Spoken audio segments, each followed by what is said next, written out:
ನನ್ನ ಅನಿದ್ರಾ ಅವಧಿಯಲ್ಲಿ ನನ್ನ ಪ್ರೀತಿಯ ಸೋದರ ಲಂಕೇಶ್ವರನಾದ ರಾವಣನು ನೀನು ತೆಗೆದುಕೊಂಡಿರುವ ಎಲ್ಲ ನಿರ್ಧಾರಕ್ಕೂ ನನ್ನ ಸಮ್ಮತಿ ಇದ್ದೇ ಇದೆ. ಹಾಗೂ ನೀನು ಕೈಗೊಂಡ ಎಲ್ಲ ಕಾರ್ಯಕ್ಕೂ ನಮ್ಮ ಬೆಂಬಲ ಇದ್ದೇ ಇದೆ. ಆದರೆ ಈಗ ವಿಷಯವೇನೆಂದು ತಿಳಿದುಕೊಳ್ಳಲು ಕುತೂಹಲವಾಗಿದೆ. ಆ ವಿಷಯವೇನೆಂದು ಹೇಳು ರಾವಣೇಶ್ವರ. ಹೇಳುತ್ತೇನೆ ಕುಂಭಕರ್ಣ, ಹೇಳುತ್ತೇನೆ.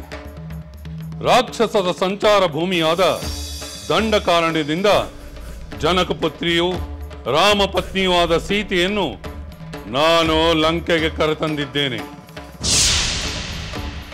ಕರೆತರಲ್ಲ ಸಹೋದರ, ಅಪಹರಿಸಿಕೊಂಡು ಬಂದೆ ಎಂದು ಹೇಳು.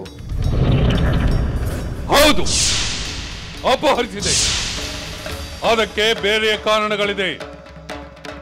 ಆ ರಾಮನು ನಮ್ಮ ಸೋದರ ಸಂಬಂಧಿಗಳಾದ ಹರ ದೂಷಣರನ್ನು ಕೊಂದು ಹಾಕಿದ. ಆ ರಾಮನ ಸೋದರ ಲಕ್ಷ್ಮಣ ನಮ್ಮ ಪ್ರಿಯ ಸಹೋದರಿ ಶೂರ್ಪನಖಿಯ ಕಿವಿ ಮೂಗುಗಳನ್ನು ಕೊಯ್ದು ವಿರೂಪಗೊಳಿಸಿದ. ಅದಕ್ಕೆ ಪ್ರತೀಕಾರವಾಗಿ ಆ ಸೀತೆಯನ್ನು ಅಪಹರಿಸಿ ತಂದು ನಮ್ಮ ಅಶೋಕವನದಲ್ಲಿ ಇರಿಸಿದ್ದೇನೆ. ಅಗ್ರಜ ರಾವಣೇಶ್ವರ, ಇದು ಬರೀ ಪ್ರತೀಕಾರದ ಅಪಹರಣವೋ ಅಥವಾ ಎಲ್ಲ ಸ್ತ್ರೀಯರನ್ನು ಮೋಹಿಸಿದಂತೆ ಆ ಸೀತೆಯನ್ನು ಕೂಡ ಮೋಹಿಸಿದೆಯೋ? ಸೋದರ ಕುಂಭಕರ್ಣ, ಸತ್ಯವನ್ನು ಹೇಳುವುದಕ್ಕೆ ನನಗೆ ಯಾವ ಸಂಕೋಚವೂ ಇಲ್ಲ. ಆ ಸೀತೆ ನಿಜಕ್ಕೂ ತ್ರಿಲೋಕ ಸುಂದರಿ. ಅಂತ ಸುಂದರಿಯನ್ನು ನಾನು ಎಂದೂ ಕಂಡಿರಲಿಲ್ಲ. ತುಪ್ಪದಾಹುತಿಯಿಂದ ದೀಪ್ತವಾದ ಅಗ್ನಿ ಜ್ವಾಲೆಯಂತೆ, ಸೂರ್ಯನ ಪ್ರಭೆಯಂತೆ, ಉಜ್ವಲ ತೇಜಸ್ಸಿನಿಂದ ಕಂಗೊಳಿಸುತ್ತಿರುವ ಆ ವಿಶಾಲ ನೇತ್ರಗಳುಳ್ಳ ಆ ಸೀತೆಯನ್ನು ನೋಡಿ ನಾನು ಮೋಹ ಪರವಶನಾಗಿದ್ದೇನೆ. ಕಾಮದೇವನ ಅಧೀನನಾಗಿದ್ದೇನೆ. ಅಗ್ನಿ ಜ್ವಾಲೆ ಮುಟ್ಟಿದವರನ್ನು ಸುಟ್ಟು ಬಿಡುವುದು ಸತ್ಯವಲ್ಲವೇ ಸಹೋದರ? ಪರಸ್ತ್ರೀಗೆ ಪರವಶನಾಗುವುದರಿಂದ ಆಗಬಹುದಾದ ಪರಿಣಾಮಗಳನ್ನು ಯೋಚಿಸಬೇಕಾಗುತ್ತದೆ. ಹೌದು, ಪರಿಣಾಮವಾಗಿದೆ. ಆ ಸೀತೆಯ ಮೇಲಿನ ಮೋಹ ಸದಾ ಅವಳನ್ನು ಯೋಚಿಸುವಂತೆ ಮಾಡಿದೆ. ನನ್ನ ಮನಃಶಾಂತಿಯನ್ನು ಕದಡಿದೆ. ನನಗೆ ಬೇರಾವ ಸುಖ ಭೋಗಗಳಲ್ಲೂ ಆಸಕ್ತಿಯೇ ಇಲ್ಲದಂತೆ ಮಾಡಿದೆ. ಅಂದರೆ ಆ ರಾಮಪತ್ನಿಯಾದ ಸೀತೆ ನಿನಗೆ ಒಲಿದಿಲ್ಲವೇ? ಇಲ್ಲ ಸಹೋದರ, ಇಲ್ಲ. ಅದೇ ನನ್ನ ಈ ಅಶಾಂತಿಗೆ ಕಾರಣವಾಗಿದೆ. ಲೋಕಗಳನ್ನೇ ಗೆದ್ದ ನಾನು ಈ ವಿಷಯದಲ್ಲಿ ಸೋಲುತ್ತಿದ್ದೇನೆ. ಮತ್ತೆ ನನ್ನ ಪ್ರಯತ್ನ ವಿಫಲವಾಗುತ್ತಿದೆ. ಆಕೆಯು ಸದಾ ತನ್ನ ಪತಿಯ ಧ್ಯಾನದಲ್ಲಿಯೇ ಮುಳುಗಿರುತ್ತಾಳೆ. ಆಕೆಗೆ 1 ವರ್ಷದ ಗಡುವು ನೀಡಿದ್ದೇನೆ. ಅಗ್ರಜ, ಮಹಾಪತಿವ್ರತೆಯಾದ ಸೀತೆ 1 ವರ್ಷದ ಗಡುವು ಮುಗಿದ ಮೇಲೆ ತನ್ನ ಪ್ರಾಣ ತ್ಯಾಗವನ್ನಾದರೂ ಮಾಡುತ್ತಾಳೆಯೇ ಹೊರತು ಖಂಡಿತ ನಿನಗೆ ಒಲಿಯುವುದಿಲ್ಲ. ವಿಭೀಷಣ, ಸಾಕು ನಿಲ್ಲಿಸು ನಿನ್ನ ಪರಪ್ರಶಂಸೆಯನ್ನು. ಇದು ಪರಪ್ರಶಂಸೆಯಲ್ಲ ಸಹೋದರ, ವಾಸ್ತವ ಸತ್ಯ. ಸಲ್ಲದ ಕಾರ್ಯ ಮಾಡಿ ಇಲ್ಲದ ಆಪತ್ತು ತಂದುಕೊಳ್ಳುವುದು ಬೇಡವೆಂದು ಹೇಳುತ್ತಿದ್ದೇನೆ. ಈಗ ವಾದ ಮಾಡುವುದರಿಂದ ಏನೇನೂ ಪ್ರಯೋಜನವಿಲ್ಲ. ರಾವಣೇಶ್ವರ, ಸೀತೆಯ ಅಪಹರಣದಿಂದ ಏನಾಗಿದೆ, ನಾವುಗಳು ಏನು ಮಾಡಬೇಕು ಅದನ್ನು ಹೇಳು ರಾವಣೇಶ್ವರ. ಹೇಳುತ್ತೇನೆ ಕುಂಭಕರ್ಣ, ಹೇಳುತ್ತೇನೆ.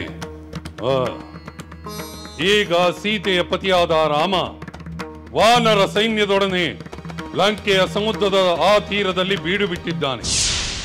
ಲಂಕೆಯ ಮೇಲೆ ಆಕ್ರಮಣ ಮಾಡಿ ಸೀತೆಯನ್ನು ಬಿಡಿಸಿಕೊಂಡು ಹೋಗುವುದೇ ಅವನ ಉದ್ದೇಶ.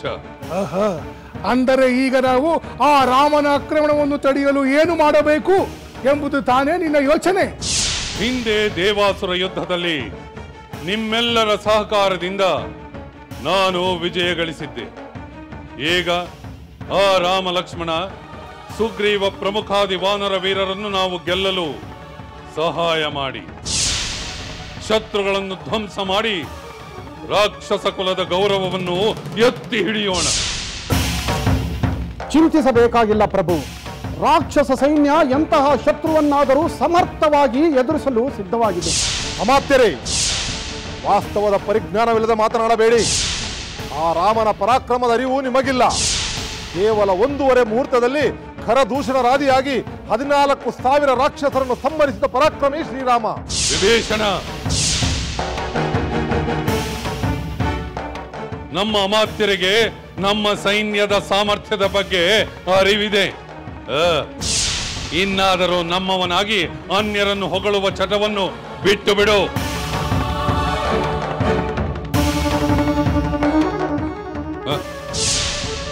ಪ್ರಿಯ ಬಂಧುಗಳೇ, ನಾನು ಸೀತೆಯನ್ನು ಬಿಟ್ಟುಕೊಡಲು ಬದಲು ಆ ರಾಮ ಲಕ್ಷ್ಮಣರನ್ನು ಸಂಹರಿಸಲು ಬೇಕು.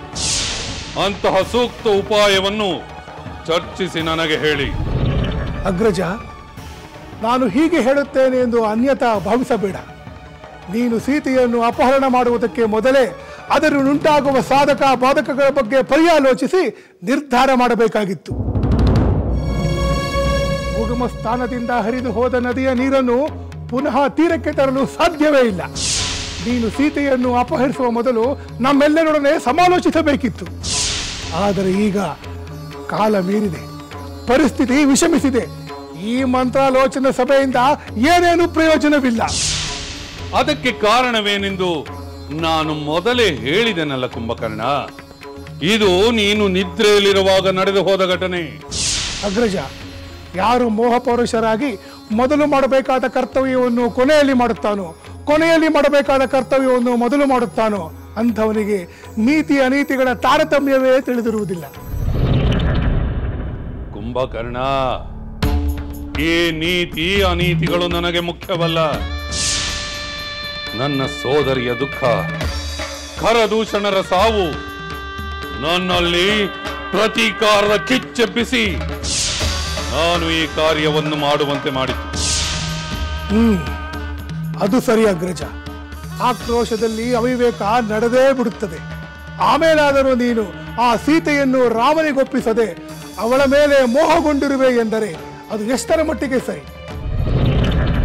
ಪರಿಣಾಮದ ಅರಿವಿಲ್ಲದೆ ಎಂಥ ಅವಿವೇಕದ ಅಚಾತುರ್ಯವನ್ನೇ ಮಾಡಿಬಿಟ್ಟೆ. ನನ್ನ ದೃಷ್ಟಿಯಲ್ಲಿ ಸೀತೆ ಎಂಬುದು ಒಂದು ವಿಷಪೂರಿತವಾದ ಮಾಂಸವಿದ್ದಂತೆ. ತಿನ್ನಲು ಆಸೆ, ತಿಂದರೆ ಸಾವು. ಇದೇ ನಿನ್ನ ಪರಿಸ್ಥಿತಿ. ಆ ರಾಮನು ನಿನ್ನನ್ನು ಸಂಹರಿಸದೆ ಇನ್ನೂ ಉಳಿಸಿರುವುದು ನೋಡಿದರೆ ಅದು ನಿನ್ನ ಸೌಭಾಗ್ಯವೆಂದೇ ನನ್ನ ನಂಬಿಕೆ. ಕುಂಭಕರ್ಣ, ನಿನಗೂ ವಿಭೀಷಣನ ಗಾಳಿ ಬೀಸಿದೆ. ನನ್ನ ಶೌರ್ಯ ಸಾಹಸಗಳ ಮೇಲೆ ನಿನಗೆ ನಂಬಿಕೆ ಇಲ್ಲವೇ? ಸೋದರ, ನೀನೊಬ್ಬ ನನ್ನೊಡನಿದ್ದರೆ ಸಾಕು. ನಾನು ಯಾರಿಗೂ ಹೆದರುವುದಿಲ್ಲ. ಏನೇ ಆದರೂ ಸೀತೆಯನ್ನು ರಾಮನಿಗೆ ಹಿಂದಿರುಗಿಸುವ ಪ್ರಶ್ನೆಯೇ ಇಲ್ಲ.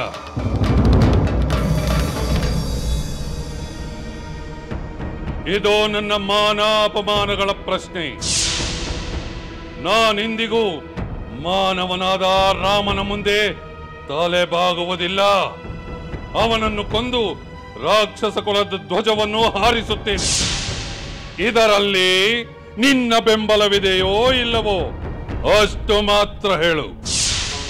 ರಾವಣೇಶ್ವರ, ನೀನು ಮಾಡಿರುವ ಸೀತಾಪಹರಣ ಸರಿ ಇಲ್ಲ ಎಂದು ಹೇಳಿದೆ ವಿನಃ ನನ್ನ ಬೆಂಬಲ ನಿನಗಿಲ್ಲ ಎಂದು ನಾನೆಲ್ಲಿ ಹೇಳಿದೆ?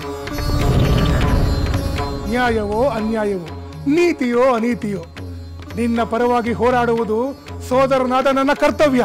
ನಾನು ಅದನ್ನು ಪಾಲಿಸುತ್ತೇನೆ.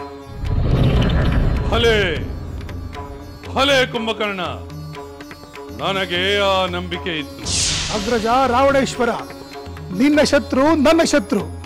ನಿನ್ನ ವೈರಿಗಳು ಯಾರೇ ಆಗಿರಲಿ, ಅಗ್ನಿ, ಇಂದ್ರ, ವಾಯು, ವರುಣ, ಯಮ, ಕುಬೇರ, ಯಾರೇ ನಿನ್ನ ಶತ್ರುಗಳಾಗಿರಲಿ, ನಿನಗಾಗಿ ನಾನು ಅವರನ್ನು ಯುದ್ಧ ಮಾಡಿಯೇ ಮಾಡುತ್ತೇನೆ. ಅವರನ್ನು ಧ್ವಂಸಗೊಳಿಸುತ್ತೇನೆ. ಪರ್ವತ ಸಮಾನನಾದ ಈ ದೇಹ, ಹರಿತವಾದ ಶೂಲಗಳುಳ್ಳ ನನ್ನ ಈ ಗರ್ಜನೆಯನ್ನು ಕೇಳಿ ಆ ದೇವೇಂದ್ರನೇ ನಡಗಿ ಹೋಗುತ್ತಾನೆ.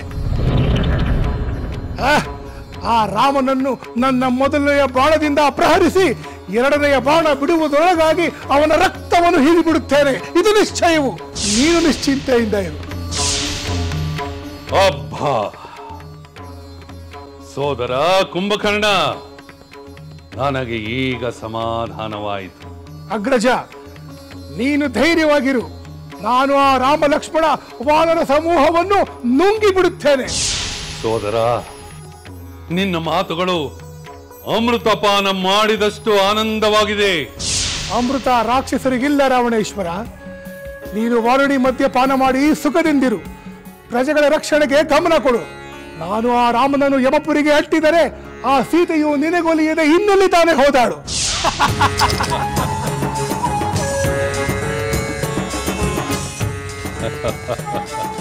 ಸೋದರ,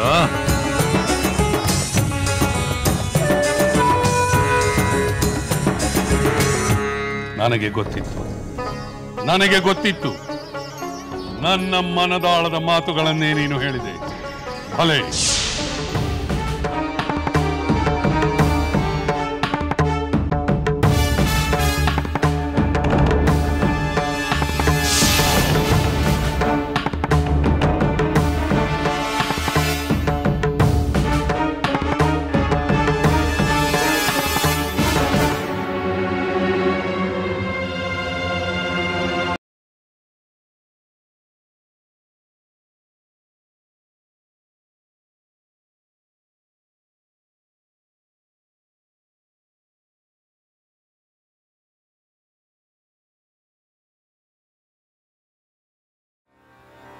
ಕ್ಷಣ ಕ್ಷಣವೂ ಯುಗವಾದ ಹಾಗೆ ಉಸಿರ ಉಸಿರೇ ನಿಂತ ಹಾಗೆ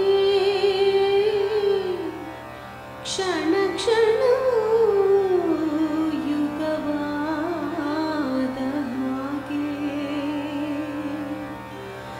ಉಸಿರ ಉಸಿರೇ ನಿಂತ ಹಾಗೆ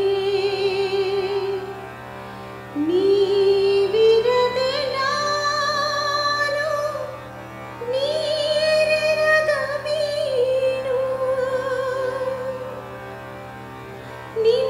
ನಿಮಗಾಗಿ ನಾನು ಬದುಕಿರುವೆನು ಇನ್ನೂ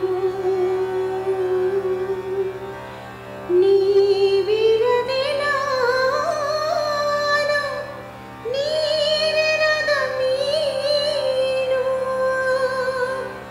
ನಿಮಗಾಗಿ ನಾನು ಬದುಕಿರುವೆನು ಇನ್ನೂ ನಿಮಗಾಗಿ ನಾನು ಬದುಕಿರುವೆನು ಇನ್ನೂ.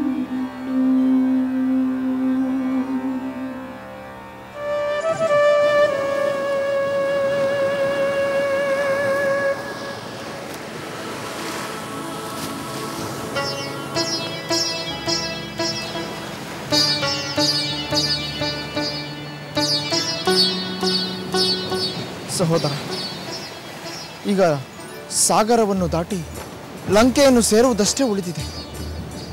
ಆ ಲಂಕೆಯನ್ನು ಸೇರಿದ ಮೇಲೆ ಆ ದುಷ್ಟ ರಾವಣನ ಸಂಹಾರ ಮಾಡುವುದು ಹೇಗೆ ಎಂಬ ಚಿಂತೆ ಬಾಧಿಸುತ್ತದೆ. ಆದರೆ ಮುಂದಿನ ಯುದ್ಧದ ಚಿಂತೆಯನ್ನು ನೀನು ಈಗಲೇ ಮಾಡುತ್ತಿರುವಂತಿದೆ.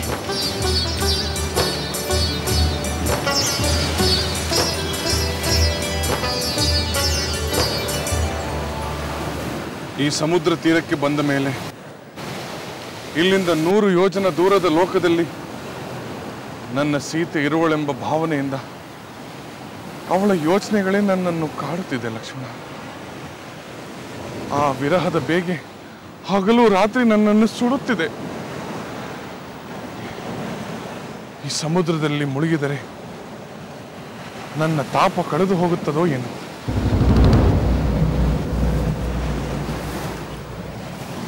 ಸಹೋದರ, ಶಾಂತನ. ಎಲ್ಲ ಚಿಂತೆಗಳು ದೂರವಾಗುವ ಕಾಲ ಸನ್ನಿಹಿತವಾಗಿದೆ. ಸಮಾಧಾನ ತಂದು. ಲಕ್ಷ್ಮಣ, ನನ್ನ ಸೀತೆ ಜೀವಂತವಾಗಿರುವ ವಾರ್ತೆಯನ್ನು ಹನುಮಂತನಿಂದ ತಿಳಿದ ಮೇಲೆ ನಾನು ಜೀವಿಸಿದ್ದೇನೆ. ಎಂದಿಗೆ ನನ್ನ ಶತ್ರು ಸಂಹಾರವಾಗಿ ನನ್ನ ಸೀತೆಯನ್ನು ಕಾಣುತ್ತೇನೋ ಎಂದು ನನ್ನ ಮನಸ್ಸು ಕಾತರಿಸುತ್ತಿದೆ. ಸಹೋದರ, ಎಂದಿಗೂ ಎಂದು ಏಕೆ ಹೇಳಿದೆ? ಆ ಕಾಲ ಹತ್ತಿರದಲ್ಲಿದೆ, ಬಹಳ ಹತ್ತಿರದಲ್ಲಿದೆ. ಏನು ಮಾಡಲಿ ಲಕ್ಷ್ಮಣ? ಹನುಮಂತ ನನ್ನ ಸೀತೆ ಅಶೋಕವನದಲ್ಲಿ ಆ ರಾಕ್ಷಸಿಯರ ಮಧ್ಯೆ ಎಷ್ಟು ಕಷ್ಟಪಡುತ್ತಿರುವಳೆಂಬ ವಾರ್ತೆಯನ್ನು ಹೇಳಿದ ಮೇಲಿಂದ ತನ್ನ ಸಂಕಟ ಹೆಚ್ಚಾಗಿದೆ. ಅವಳನ್ನು ನೆನೆದು ನನ್ನ ಜೀವ ತಲ್ಲಣಿಸುತ್ತಿದೆ ಲಕ್ಷ್ಮಣ. ಸಹೋದರ, ಈ ನೋವು, ಸಂಕಟ, ತಲ್ಲಣ ಎಲ್ಲ ನಿವಾರಣೆಯಾಗಬೇಕಾದರೆ ಆ ದುಷ್ಟ ರಾವಣನ ಸಂಹಾರವಾಗಬೇಕು. ಹೌದು ಲಕ್ಷ್ಮಣ, ಆ ರಕ್ಕಸರ ಸಂಹಾರವಾಗಬೇಕು. ಇಡೀ ರಾಕ್ಷಸ ಕುಲವನ್ನೇ ವಿನಾಶ ಮಾಡಬೇಕು. ಕಪ್ಪು ಮೇಘಗಳ ಹಿಂದೆ ಮರೆಯಾದ ಚಂದ್ರ ಹೊರಬರುವಂತೆ ಆ ರಾಕ್ಷಸರ ಸೆರೆಯಿಂದ ನನ್ನ ಸೀತೆಯು ಹೊರಬರಬೇಕು. ಆ ರಾವಣನ ಎದೆಯಲ್ಲಿ ನನ್ನ ಬಾಣಗಳೇ ನಾಟಿಕೊಳ್ಳಬೇಕು. ನನ್ನ ಸೀತೆ ಹೊರಬರಬೇಕು ಲಕ್ಷ್ಮಣ. ನನ್ನ ಶೋಕ ದೂರವಾಗಬೇಕು. ನನ್ನ ಶೋಕ ದೂರವಾಗಬೇಕು. ನನ್ನ ಶೋಕ ದೂರವಾಗಬೇಕು. ನನ್ನ ಶೋಕ ದೂರವಾಗಬೇಕು.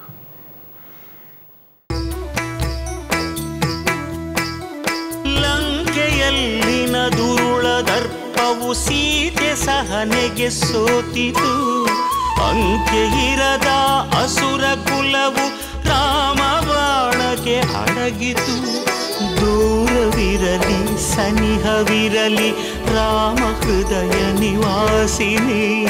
ಯುಗವು ಯುಗವು ಸಾಗಲಿ ಅಕಳಂಕ ಪ್ರೇಮ ಪ್ರಬೋಧಿನಿ. ಅಮರ ಗಾಧೆ ಧರಣಿ ಜಾತೆ ಸಾಧ್ವೆ ಸೀತೆ ಸುಚರಿತೆ. ಸಹನ ಶಕ್ತಿ ಪತಿಯ ಭಕ್ತಿ ಲೋಕಮಾನ್ಯ ವಂದಿತೆ.